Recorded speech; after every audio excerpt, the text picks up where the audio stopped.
Bonjour à tous, c'est Thomas de Ludovox.fr, bienvenue dans ce Ludo Chrono. Aujourd'hui, je vais vous parler de Costarwana. Costarwana, c'est un jeu pour 2 à 6 joueurs qui peut se jouer à partir de 10 ans et pour des parties entre 30 et 60 minutes. Donc dans Costarwana, vous êtes à la tête d'une tribu d'insulaires qui va essayer de récupérer des trésors pour les protéger des pirates. En récupérant des trésors et en gardant des habitants dans votre réserve, vous allez marquer des points de respect. Et à la fin de la partie, ce joueur qui aura le plus de points de respect qui sera le gagnant. Comment va se passer la partie? Eh bien tout d'abord, on va mettre au centre de la table un certain nombre d'îles qui vont dépendre du nombre de joueurs, et on va mettre des trésors sur cette île. Les joueurs vont ensuite recevoir chacun une tribu, et ils vont pouvoir placer, selon certaines règles, des insulaires sur ces îles. On va alors pouvoir commencer la partie. La partie va être segmentée en une série de 5 manches. À chaque manche, les joueurs vont recevoir une main de cartes. Ces cartes sont de 4 couleurs différentes et vont pouvoir permettre de réaliser 4 actions différentes. On aura alors une série d'actions à réaliser, chaque action étant d'abord faite par le chaman. La première action qu'il va falloir faire, c'est de choisir une carte de sa main et la jouer face visible, soit devant soi, soit devant un autre joueur. Donc là, les deux premiers joueurs jouent face visible devant eux, mais le troisième joueur va jouer chez un autre joueur. La deuxième action va être de jouer une carte et de la jouer là aussi chez soi ou chez un autre joueur, mais cette fois face cachée, comme ceci. Et là, le joueur décide de jouer ici. Les joueurs vont ensuite pouvoir prendre chacun un insulaire de leur réserve et le placer sur une des cartes qui vient d'être jouée, qu'elle soit chez eux ou chez un adversaire, et face visible ou face cachée. Donc, par exemple, je vais jouer ici, le joueur bleu va jouer ici, et le joueur jaune va choisir de jouer ici.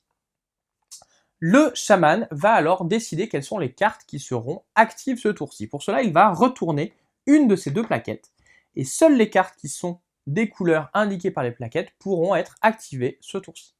On va alors révéler toutes les cartes face cachée et défausser toutes les cartes qui ne correspondent pas aux couleurs de ces plaquettes.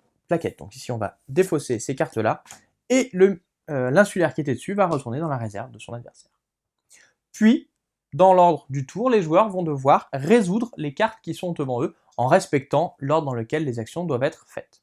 Tout d'abord, ici, j'ai une action qui m'indique que je vais pouvoir déplacer un trésor d'une île à une autre. Il n'y a pas de restriction sur comment on déplace les trésors. Ensuite, j'ai une carte ici qui m'indique que je vais devoir retirer des insulaires des îles. Ici, il y en a deux, et bien il va falloir que je récupère deux de mes insulaires, ceux de mon choix, et que je les replace dans ma réserve. J'ai résolu toutes mes cartes, on va passer au joueur suivant. Donc le joueur suivant, le joueur bleu, a d'abord une carte qui lui permet de rajouter un insulaire sur une des îles, celle de son choix. Il va par exemple en mettre une ici.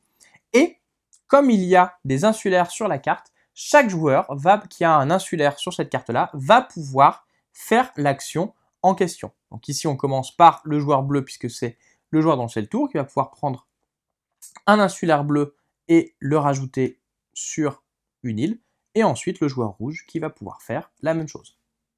Dernière action, eh bien, le joueur bleu va pouvoir déplacer un insulaire de son choix pour le mettre sur une autre île. Une fois que toutes les cartes ont été résolues, elles seront toutes défaussées, les joueurs récupéreront leurs insulaires.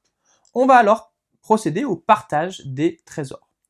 On va regarder pour chacune des cartes îles quel est le joueur qui est majoritaire sur cette carte. Ici par exemple, c'est le joueur bleu qui est majoritaire, il va alors récupérer un trésor et il va devoir enlever un de ses insulaires.